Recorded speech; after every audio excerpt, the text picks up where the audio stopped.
Hola, ¿qué tal? Bienvenidos, exploradores en el tiempo. Hoy nos vamos a ir de viaje. Pero sin salir de este lugar, porque no vamos a ir a Cancún ni vamos a ir a Tulum, sino mucho, mucho, mucho, mucho tiempo más atrás. Vamos a hacer un viaje en la mente. Y nos vamos a empezar a imaginar que estamos en un México más antiguo, en el periodo clásico. Y no cualquier México, sino una región enigmática. Bueno, existen, que bueno, a lo largo del tiempo ha sido olvidada, pero me refiero al occidente en México, el occidente en el periodo clásico.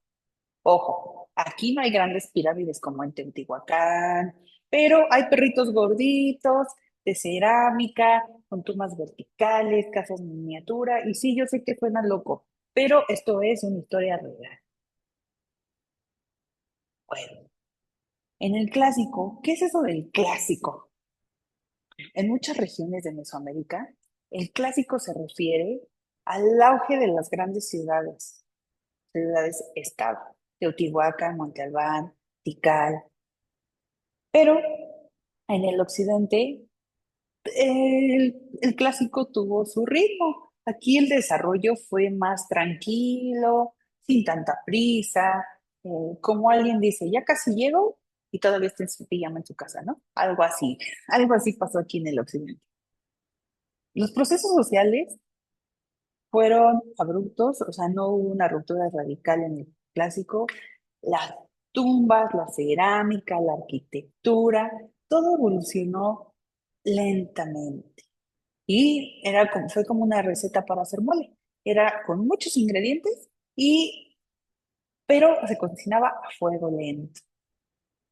Ahora, vamos a la cronología y a la geografía de este periodo. El periodo clásico en Occidente empezó en el siglo IV antes de Cristo y en el 7 después de Cristo. Algunos especialistas sitúan que en este clásico occidental, pues algunas regiones se desarrollaron un poquito antes y otras después, pero estas culturas habitaron los actuales estados que son Jalisco, Colima, Nayarit, Michoacán, Guerrero, Sinaloa, San Luis Potosí y Querétaro. Veamos qué tal si hicieran, es como si hicieran una gran gira musical y tocarían en medio de México, algo así pasa.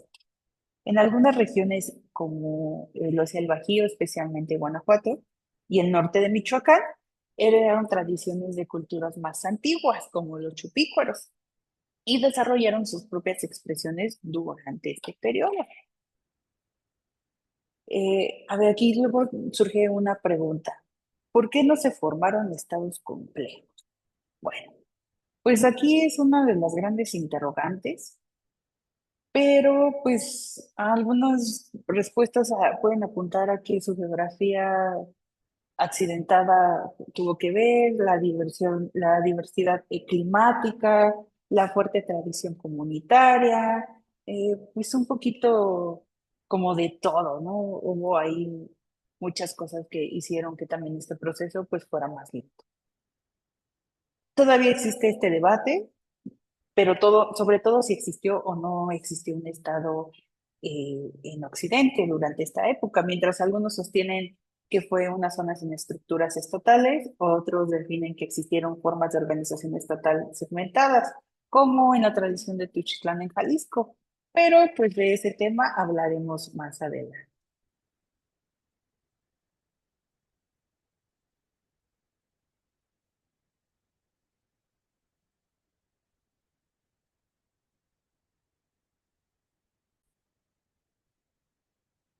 Ay, ¿qué creen? Hicimos una pequeña pausa porque ya anda por aquí mi compañera Julia y ella es la que les va a contar más acerca de todo esto. Así que vamos a darle un aplauso a mi compañera para que aparezca por aquí. Julia. Hola, Julia. Bueno, buenas, buenas. Entonces, gracias a Bere por explicarnos todos los inicios y conceptos de desarrollo de culturas en el occidente de México.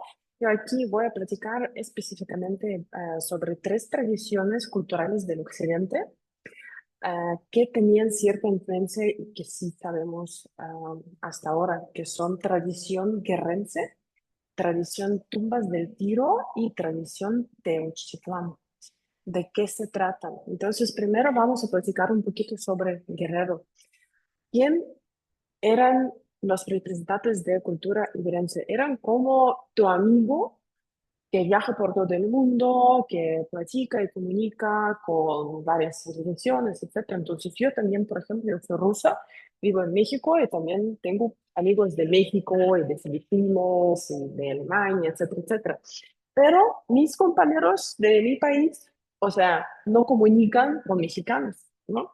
Entonces era así mismo con guerenses. Entonces ellos sí comunicaban con otras civilizaciones del centro, aunque otras civilizaciones, otras culturas que vivían ahí en Occidente prácticamente no comunicaban con otras culturas del centro. Entonces, eso sí es importante. Eran así de amigos muy sociables, ¿no? Um, ¿Por qué sabemos eso? Porque vemos que incluso en su arte hay cierta influencia de estilo de su arte, estilo de Teotihuacán, es primero. Segundo, por ejemplo, ellos tenían algunas estructuras bastante monumentales, ¿no? Con plataformas, con canchas de juego de pelota, también tenían pirámides de hasta 30 metros. Entonces, básicamente tenían las construcciones bastante fundamentales. Es muy importante. Y la otra cosa es que hicieron ciertas esculturas esquemáticas em, en piedra verde o gris. Y este estilo se llamaba mezcala, ¿ok? Mezcala, no mezcal. ¿Ok? Mezcal ahí no existió, pero mezcala sí. Entonces es muy importante sobre esta cultura.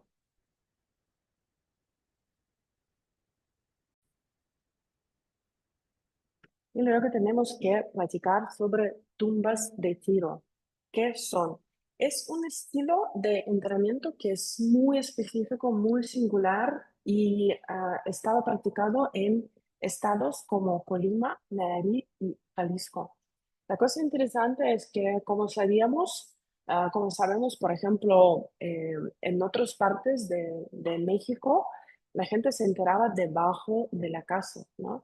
Y aquí lo que fue, hicieron unos entrenamientos especiales. Entonces aquí pueden ver en la imagen, entonces arriba había un tiro, después había un túnel, entonces haz de cuenta es como tú bajas un túnel desde hace 16 metros de profundidad y ahí abajo tú ves como cámaras de entrenamiento.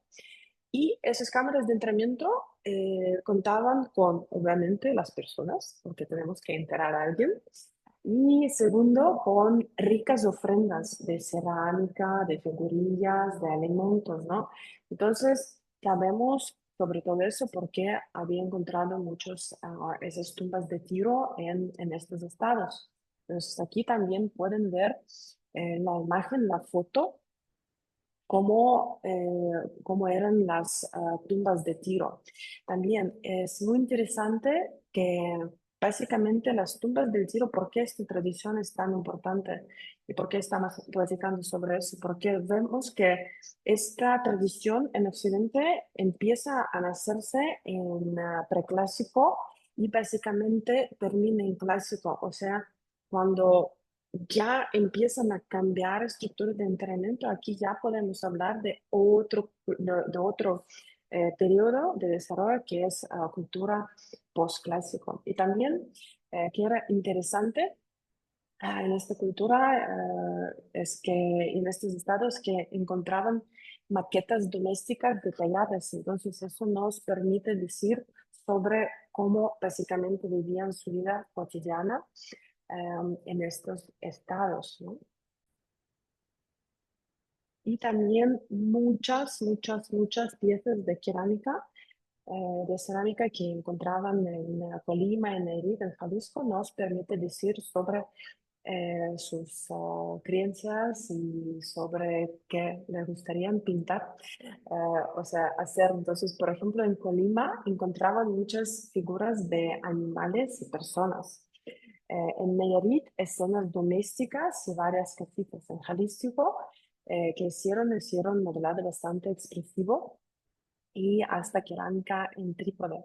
Entonces aquí también, por ejemplo, podemos ver precisamente, ¿no? En la imagen de una figurilla cerámica de un animal fantástico y también aquí podemos ver, sí, ¿no? Perrito. Entonces es muy importante también que saber que Perrito también existió y también vemos que Perrito tiene maíz en básicamente comiendo. Entonces aquí también podemos concluir que en este tiempo, en esta época ya estaba desarrollada la cultura de agricultura de maíz. Y también una de tradiciones importantes son guachimontones. Estoy hablando esto tan lentamente para que ustedes podrían acordar este nombre tan importante, que son estructura de Teuchtitlán. Entonces, ahora regresamos un poquito a este debate si existió Estado en culturas de Occidente o no. Aquí tenemos dos puntos de vista. Ahorita vamos a platicar sobre ellos. Entonces, lo que pasa es que vimos estas huesomontones, entonces son estructuras radiales y supuestamente eran un lugar para un culto o también para algo asociado con política. Entonces, ahorita voy a regresar al primer slide. Entonces, eso precisamente son huesomontones de Teuchtitlán. Entonces, es decir, que aquí que vemos que es una estructura que está bastante organizada. Entonces, sí podemos decir que ya había alguna organización de sociedad. Entonces, alguien decidió hacer esta estructura, alguien tenía entendimiento para qué estaba, entonces no era para nada más pasar tiempo en la tarde, ¿no? En vez de ver un Netflix, no, obviamente que esta estructura servía para algo. Entonces, puede ser que eran dos zonas de culto o puede ser algo de político, no sé, para alguien importante haciendo su speech. Entonces, por ejemplo, Bill Reagan y Christopher Beckman piensan que este patrón no era solamente ceremonial, sino también reflejaba que era ya una situación de político, entonces estaban usando eso como eso. Y también es importante que está estimado que 25.000 personas vivían en Tenochtitlan. Entonces, si no estamos de acuerdo que es Estado, no podemos estar de acuerdo que este ya era su civilización un poquito más desarrollada, por lo menos estaban ellos vecinos organizados y obviamente ya era el primer, por lo menos primer paso a organización de Estado en Occidente. Y ahorita voy a pasar ya la palabra a mi compañera Dere y ella nos va a contar un poquito más sobre las culturas de Occidente. Y bueno, yo les voy a hablar ahorita del Bajío y la herencia del Chupícuaro. Bueno, en Guanajuato y al norte de Michoacán encontramos influencia de los chupícuaros en la cerámica, que es policromada, en figuras tripoides, eso significa que están paraditas como en tres patitas, bueno, perdón, serían tres, así. Y en figuras, bueno, decoración pulida y ya elegante. Aquí ya vamos a empezar a ver la arquitectura en columnas de barro y de piedra. Nada de megápolis, ¿no? Como les decía en un inicio, como se veía en Teotihuacán, pero sí un mundo material riquísimo. Ahora, la cuenca de Sayula hay asentamientos también dispersos. Tienen más de 100 sitios arqueológicos asentamientos ya organizados por sectores ecológicos. Bueno, las zonas ecológicas se divide en laderas altas, terrazas lacustres y dunas de margen del lago, ¿no? Al margen del lago, como lo podemos observar aquí en este mapa que se les muestra aquí en la pantalla. Y también muestran cómo la gente se organizaba en estas, sin ser ciudades monumentales, tenían unidades familiares, tenían aldeas medianas, asentamientos mayores con funciones ceremoniales. Y esto, bueno, es una arquitectura sin orientación, pero con mucha inteligencia territorial. Porque, como ya le habíamos dicho, también aquí limitaban un poco ya más sus territorios. Sin embargo, las transformaciones sociales como el abandono de las tumbas de Tiro y el surgimiento de estilos un poquito más cambiantes, indican un cambio ideológico ya más profundo. Con el colapso de Teotihuacán en el siglo VI, muchas regiones del occidente también comenzaron a tener estos patrones de aislamiento. Su arquitectura y sus símbolos religiosos pues también empezaron como a cambiar un poco. Ay, perdón. Eh, y era lo que les mencionaba aquí. Podemos ver que la arquitectura ortogonal se reemplaza por la circular y tiene nuevas iconografías, perdón, religiosas. Ahora, bueno, ¿por qué hubo estados en el occidente? Este es bueno, aquí como que hay un debate todavía entre lo tradicional y el momento segmentario, y Tuchitlán también como una posible excesión, perdón, estatal. Pero sin embargo, las transformaciones sociales, los cambios ideológicos profundos se notan a partir del siglo VII. eh, y bueno, así es como también como pasa, ¿no? En el radio de Spotify. Otra lógica, otra estética, otra mentalidad. O sea, así como todo diferente en este punto. Aún así, como les habíamos mencionado, tanto mi compañera Julia como yo, o sea, con la caída de Teotihuacán, pues también va siendo como estas fichas de dominó, ¿no? Nada más que aquí estuvo, o podría decirlo que un poquito más protegido, por así decirlo, ya que estaba pues ese momento fue un poco más tardío para la parte de Occidente en este momento. Ahora, permítanme tantito y vamos a continuar explicando.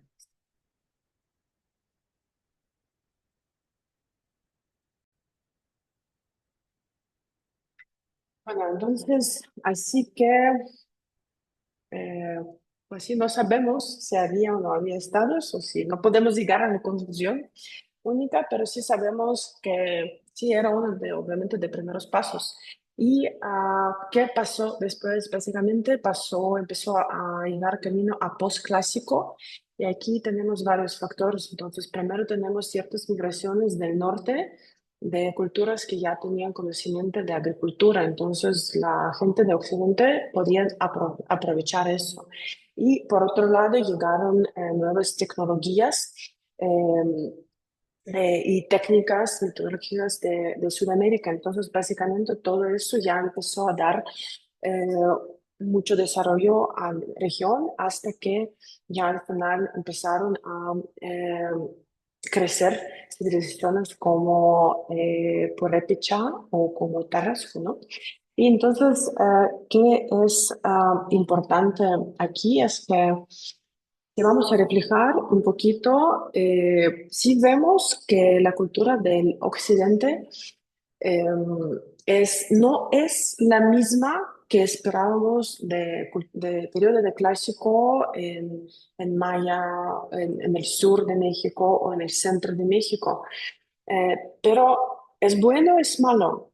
Y realmente no es ni uno ni otro, solamente que tenemos que admitir que sí, Occidente tuvo su propio camino, tuvo sus propias puntos de desarrollo y sí, en algún momento estaban ellos muy reservados, ¿no? Como cáncer en su shell y después ya empezaron a abrir el mundo, empezaron a comunicar, empezaron a tener otro ramo, ¿no? Otro periodo de su civilización.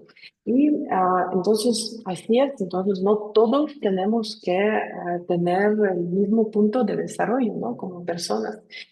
Eh, y sí, básicamente no había en el Monte Alban, en Chachotcan, pero sí tenían sus propios ritmos, valores, prácticas y una básicamente gran diversidad cultural. Entonces, esperemos que a ustedes les haya gustado nuestro clase de culturas occidentales y si quieren conocer un poquito más sobre las culturas, aquí les dejo tres libros que pueden leer para profundizar sus conocimientos. Entonces, yo y nos decimos bye, adiós y que tengan una bonita tarde o noche, quién sabe.